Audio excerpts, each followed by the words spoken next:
there's no inventor of the bastard sport of mountain bikes. Otis and Mark and I would go out to the races and look around for old bikes wherever. And Mark and I one day were down in Santa Cruz at this old bike shop, Brands of 40 Bikes. And we couldn't find any of those bikes from the 1890s, but there was this whole lineup of these classic era bikes, the old balloon tire bikes, the paperboy bikes from the 1930s, 1940s, lying out back of the shop. And Mark saw a nice one, an old Schwinn Excelsior. And he said, for the guy $5 for this bike. And I thought, why would I want to do that? And he said, well, we used to ride these down Mt Tam a few years earlier, and this is 1973.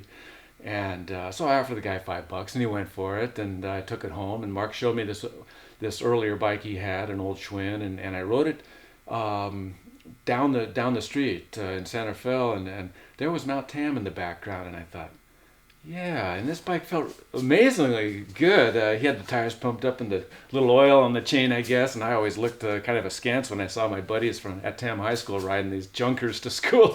Oh, how inefficient! But here now, there was one in really nice shape, and as I rolled down the road, it's a real different feel. And we knew all the roads from our training for road racing, like the back of our hands, between the Golden Gate Bridge north through Sonoma County. We'd ride 100-mile days and stuff, and we knew it all. But here was this great opportunity in the wilds and the slopes of places we've been hiking during our childhood for years, and that would just open up new riding territory right in our backyard. So I took my first hitchhiked up Mount Tam from Mill Valley, where I was living, and went down the old scenic railroad grade that had been torn out in the 1930s. And it was just a blast. It was just amazing. And I this was after stripping it all down. When I got it, it was all spray painted red, and it had the rack and the chain guard and the faux gas tank and the kickstand, and it weighed probably north of 60 pounds. And I got it by stripping all that stuff off and actually tediously scraping the spray paint red down to the original blue with cream feather heads, so it almost looked original. It was all stripped down to a nice svelte 50 pounds. But I just had so much fun riding down Mount Tam on it. I just had to do it again and again and again, and rode it up to our Velo Club monthly meetings, Velo Club Tam, the meetings, and everybody was looking at it going, oh, that's interesting. And the next month, about half the club had resurrected some old bike from the dump and showed up on it, and it just kind of snowballed from there, and till the point where we were busting those old Schwinn frames, and being that I was already making road racing frames, custom built road racing frames, people were asking me, Joe, hey, we could use a new frame that's going to hold up and be lighter too. And so I made what are the first modern day mountain bike frames that were built up with all brand new parts for the first time. So in 1977, I had my first Breezer. This is one of the first 10 right here. This is Wendy Craig's bike. And they were quite a revelation. Before, they were called clunkers. Now, well, we didn't know what to call them. They were clunkers no more, however. We never thought it would go so far. It was just amazing. The Repack race is really what burst what we were doing here in Marin beyond our own sphere.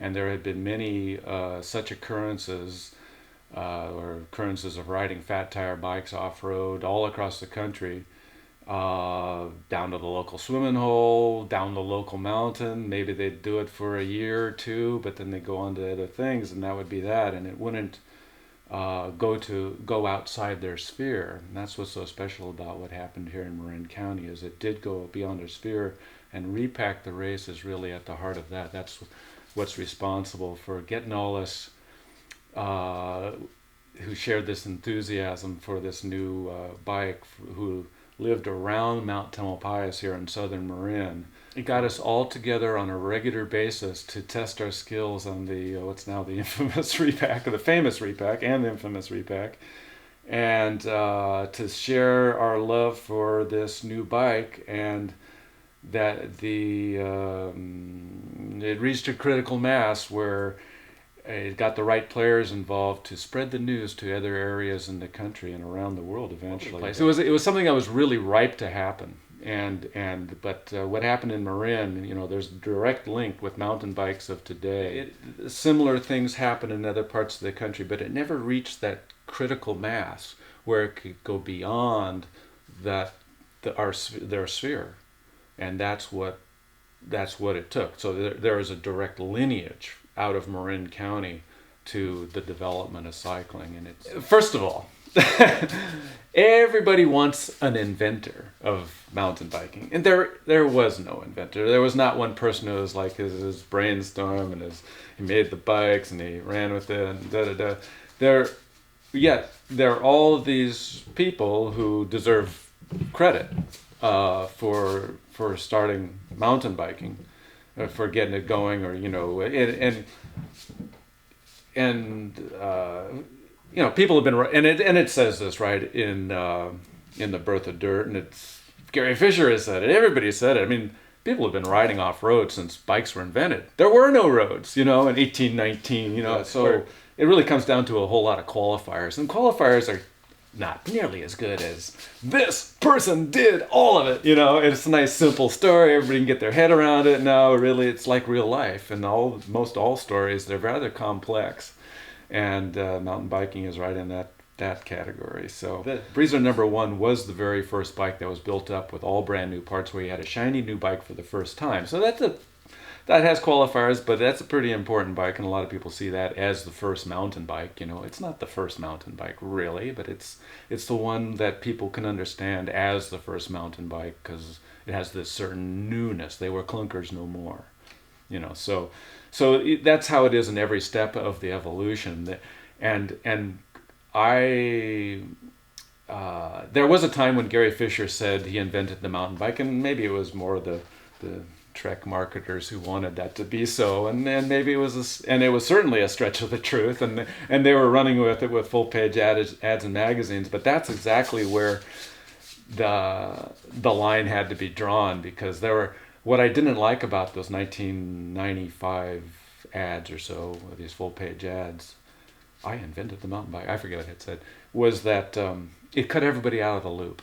And really, it was all these people that invented the mountain bike. And if it wasn't for this continual pouring in of new people, because there were plenty of people falling out of it too, but it just had more people coming into it than were going out of it. If everybody hadn't been at those Repack races, there'd be nothing. It was all about all of us. And so there is no inventor.